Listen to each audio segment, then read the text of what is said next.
Vote দিতে হলে ভারতীয় নাগরিক হতেই হবে, তাহলে কোনো বৈধ ভোটার যদি ভোট দিতে না পারেন কিংবা তালিকায় তার নাম বাদ যায়, তিনি কি সেক্ষেত্রে ভারতের নাগরিকত্ব খোয়াবেন?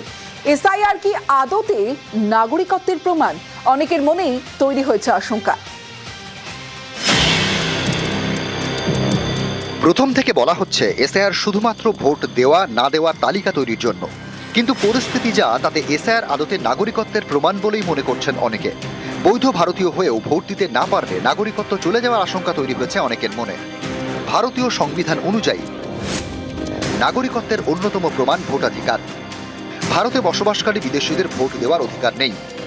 ভোট দিতে হলে 18 বছর বয়স হতে হবে এবং অবশ্যই ভারতীয় নাগরিক হতে হবে। উল্টো দিক থেকে অনেকের যুক্তি, যিনি ভোট দিতে পারবেন না এবং যার ভোটার তালিকায় নাম নেই তিনি তাহলে ভারতীয় নাগরিক নন। এসআইআর প্রক্রিয়া এবং এই আশঙ্কাকে আরো জোরদার করছে, যে কারণে আশঙ্কিত মতুয়াদের নেতা শান্তনু ঠাকুরের বক্তব্যেও সেই ইঙ্গিত মিলেছে। 50 লাখ রোহিঙ্গা মুসলমান যদি বাদ যায়, সেখানে 1 লাখ আমাদের লোক যদি বাদ যায়, তো আমাদের এটুকু একটু সহ্য করে নেওয়া উচিত। এই কারণে ওপাশে রেশন তোলার সময় মার খেয়ে আমার দিল হাতে করে নিয়ে আমার এপাশে দৌড়ে আসতে হয়েছে। তো এখন যদি তার সাথেই আবার আমার এখানে রেশন তুলতে হয়, তাহলে আমি প্রতিশোধটা নেব কবে? তো প্রতিশোধ নেওয়ার সময়। শান্তনু ঠাকুর মতুয়াদের আশ্বাস দিচ্ছেন ঠিকই, কিন্তু তাতে আশঙ্কা দূর হচ্ছে না। মনে করছি এখন এই 28 তারিখে যদি আমাদের ভোটটা না থাকে, আমাকে তো জানে পানের মাঠে মারা আমাদের। চারিদিক থেকে যে ভোট কাটা যাচ্ছে, সেই আতঙ্কেই তো আমরা শেষ হয়ে যাচ্ছি।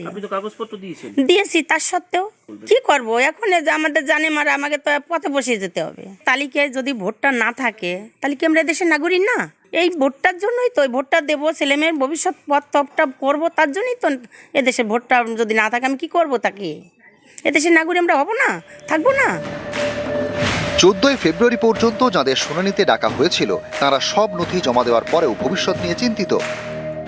বহু জ্যান্ত মানুষকে মৃত দেখানো হয়েছে। আমি একজন জনপ্রতিনিধি, আমার নামটাও মৃত দেখানো হয়েছিল।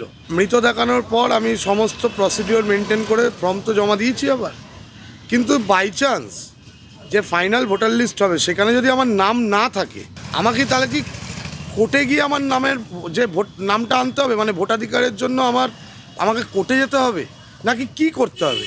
আমি খুব ডাউট প্রকাশ করছি এখানে। বাবার 2002 সালে নাম ছিল, দেশ সরকার আমাদের টাইটেল, কিন্তু দেশ সরকারটা একসাথে ছিল। কিন্তু 2025 সালে দেশ সরকারটা আমি আলাদাভাবে লিখেছিলাম। হিয়ারিংয়ে তো গেছিলাম, হিয়ারিংটা করে এসেছি। এটা তো ভুল নয়, কারণ আমার তো 2002 সালে আমার বাবার আছে, আমার থাকবে না, আমি ভোটটা দিতে পারবো না 2026 সালে, তাহলে তো আমার যেতেই হবে, আইনের দ্বারস্থ তো হতেই হবে আমার। 28 ফেব্রুয়ারি প্রথম ভোটার তালিকা প্রকাশ করবে কমিশন। তারপর ধাপে ধাপে তালিকা প্রকাশ হবে। মনোনয়ন জমা দেওয়ার শেষ দিন পর্যন্ত তালিকা প্রকাশ করা যাবে, কিন্তু সেই তালিকায় কোনো কারণে কোনো বৈধ ভোটারের নাম বাদ গেলে তিনি আর এবার ভোট দিতে পারবেন না। সেক্ষেত্রে নানা জায়গায় ক্ষোভ বিক্ষোভ, অশান্তির আশঙ্কা।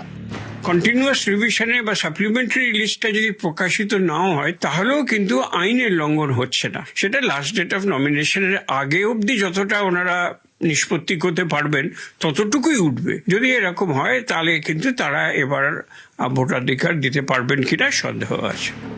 দীর্ঘদিন ধরেই এ রাজ্যে অনেকে ভোটকে উৎসব হিসেবে দেখেন, গণতান্ত্রিক অধিকার রক্ষার উৎসব, যে কারণে পশ্চিমবঙ্গে বিপুল সংখ্যায় ভোটও পড়ে।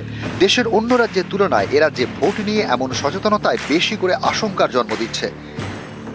নিউজ 18 বাংলা।